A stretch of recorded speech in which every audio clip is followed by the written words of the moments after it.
আমাদের এদিকের পরিস্থিতি একদম পরিস্থিতি পুরো খারাপ, পুরোটাই খারাপ। হলো আমাদের পাড়ার জল, মানে আমাদের পাড়া এটা এত জল হয়েছে দেখতে পাচ্ছ, সাইকেল নিয়ে যাচ্ছে আর প্রচুর পরিমাণের জল। আর এদিকে তো আমাদের প্রত্যেকটা ঘরে ঘরে জল জমে গেছে, দেখা যাক মানে রাস্তায় যেতে যেতে কতটা পরিমাণ জল বাড়ে। তো আমি এখন আমাদের পাড়াতে আছি প্রিমিয়ারে, এখানে এতটা জল আছে, আমাদের বাড়ির আশেপাশে তো জল ভর্তি হয়ে গেছে। কলপাড়টা এখনও ভিডিও করিনি, তো পুরো ভিডিওটা করে তোমাদেরকে দেখাবো। আর কাদের কাদের ঘরে জল ঢুকেছে তোমরা দেখো, কেমন কি থাকো, সবাই সাবধানে থাকো। আর কি বলবো তোমাদেরকে, আর আমাদের আশেপাশে তো জল দেখতেই পাচ্ছ। গতকাল রাতে এত বৃষ্টি হয়েছে যে মানে এত পরিমাণের জল, এত পরিমাণের জল, তো দেখলেই তোমরা বুঝতে পারবে। দেখে লাগছে পুরো মানে আমরা মানে আবার নতুন দীঘায় চলে এসেছি, পুরাতন দীঘায় চলে এসেছি বুঝতে পারছি না। কিন্তু এই ভিডিওটা হলো পুরো দীঘা বলছি পাটুলির ভিডিও।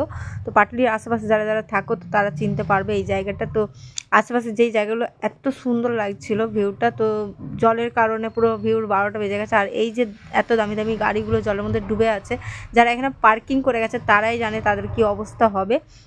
আর ভিডিওটা তোমরা ভালো করে বুঝতেই পারছো, চারিদিকে জল জল জল। আর এদিকে একটা কুকুর দেখো সাঁতার কেটে সে মানে ডাঙা খুঁজে পাচ্ছে না, এমনভাবে অবস্থা খারাপ হয়েছে। আর এত ভালো ভালো গাড়িগুলো পুরো জলের মধ্যে ডুবে আছে, মানে চারিদিকে জল। আর অনেকজনের ঘরে জল টল পুরো ঢুকে আছে। এই ফার্স্টবার এত বৃষ্টি হলো এক রাতের মধ্যে, চারিদিকে পুরো ডুবিয়ে দিয়েছে এত পরিমাণের বৃষ্টি।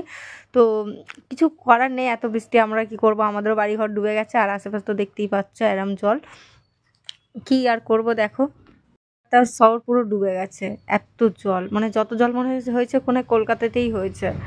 আর এত ঢেউ ফেউ হচ্ছে, মানে সত্যিকারের আমি দীঘাতে চলে এসেছি। আর কি বলবো, এদিকে তো ট্রাফিক জ্যাম, আর এদিকে দেখো সব জাল ফেলে মাছও ধরা শুরু করে দিয়েছে। এমন অবস্থা, কি করবে, মাছ তো ধরতেই হবে, জল পড়ছে, ফ্রিতে মাছ পাওয়া যাচ্ছে। তো একটু ভিডিও করে এখানে অ্যাড করে দিলাম, অ্যাড করার পরে দেখতে পাবে।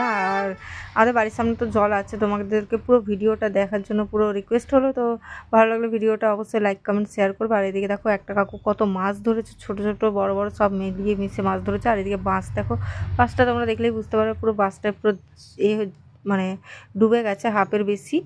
আর কি করা যাবে দেখি, যে প্রচুর পরিমাণে আরও বৃষ্টি হওয়ার কথা আছে, বৃষ্টি দেখা যাক কি হয়।